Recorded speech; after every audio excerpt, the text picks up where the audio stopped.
Ovi radovi su nastavno na one razgovore koje ste vodili. Da, to je jedno gradonačelnikovih obećanja.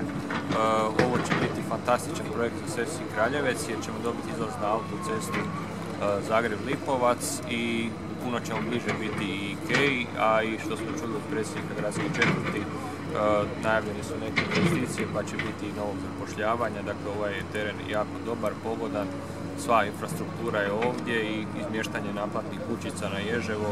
Dobili smo besplatan ulazak u Zagreb i to će biti veliki projekt za Sesvete i Kraljevec i za ovaj istočni dio gradske četvrti Sesvete. Znači i ove kućice naplatne će se izmjestiti? One su već izmještene, tako da je to, sad mi imamo besplatan, ćemo imati ulaz u Zagreb i puno brže ćemo ići iz Sesvetskog Kraljevca na autocestu do IKEA i puno ljepše, puno protočnije će biti. A gospodarska zona Sesvetski Kraljevec, kako ona danas funkcionira? Pa ona ima subjekata tamo? Ima 2-3 velika subjekta, oni se dobro razvijaju, dobre su investicije, nadamo se da će u ovom dijelu biti još i više i kažem, svi se tome nadamo.